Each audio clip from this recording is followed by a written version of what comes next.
Le vice-premier ministre, ministre de l'Intérieur, Sécurité, Décentralisation et Affaires coutumières, Chabani Louko, a au nom de la première ministre Judith Suminwa clôturé ce jeudi 29 janvier à Kinshasa l'atelier sur l'initiative d'alerte précoce pour tous en présence de tous les acteurs impliqués. Au terme de ce rendez-vous national important organisé par le ministère de l'Intérieur en collaboration avec les Nations Unies, une feuille de route fondée sur les 4 piliers de ce système d'alerte a été élaborée par les acteurs concernés, permettant alors au pays de franchir une étape cruciale dans la prévention et l'anticipation des risques de catastrophes. Prenant part à cette cérémonie de clôture, Bruno Le Marquis, chef de la MONUSCO, a exhorté le gouvernement congolais à inclure tous les secteurs de la vie nationale dans la gestion des risques de catastrophes. Il a en outre précisé que cette mission de prévention devrait être multisectorielle pour un résultat satisfaisant. Soucieux de voir la République démocratique du Congo émerger dans ce système d'alerte précoce, le représentant du secrétaire général des Nations Unies pour la réduction des risques des catastrophes, Kamal Kishore, a indiqué que seule la mise en œuvre soutenue et accélérée de cette initiative permettra d'éviter à long et à court terme des dégâts majeurs liés aux catastrophes récurrentes dans plusieurs parties du pays. First, I wish to warmly congratulate the government and the people. Tout d'abord, je tiens à féliciter chaleureusement le gouvernement et le peuple de la RDC d'avoir fait de la réduction des risques des catastrophes une priorité nationale. C'est un signe fort du leadership en plaçant la réduction des risques de catastrophes au cœur de la politique nationale et du planification du développement. Le gouvernement préfère la prévention à la réaction, la résilience à la vulnérabilité et la prévoyance à la perte et aux dommages.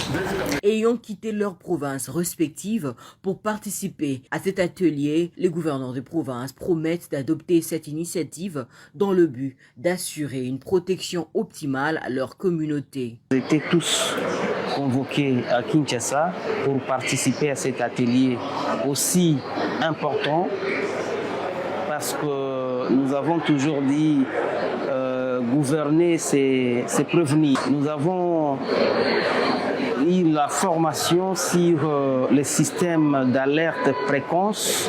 C'est une façon de prévenir sur les risques de catastrophes.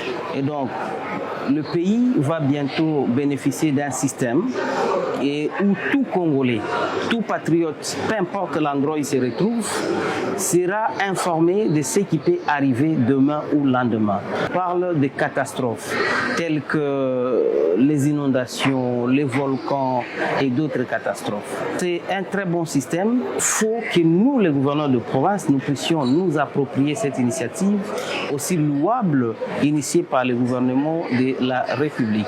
Le vice-premier ministre Chabani s'est réjoui du résultat obtenu par le groupe d'experts, notamment dans le renforcement des capacités de la protection civile. Il s'est engagé, au nom du gouvernement congolais, à traduire toutes les résolutions issues de ce cadre de réflexion en actions concrètes.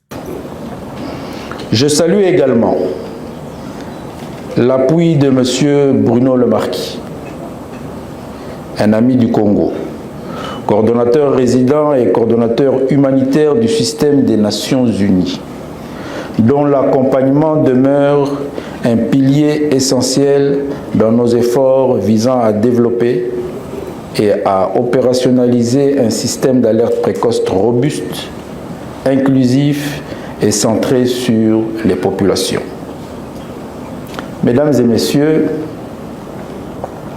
ensemble, grâce à cette collaboration renforcée, nous posons aujourd'hui les fondations d'un avenir plus sûr, plus résilient et plus durable pour nos communautés et pour les générations futures. Exposé aux multiples risques combinés à la vulnérabilité socio-économique, ce cadre stratégique orienté vers l'action constitue un investissement stratégique majeur permettant de protéger les populations et renforcer la résilience nationale en réduisant significativement les pertes économiques liées aux dégâts causés par les catastrophes.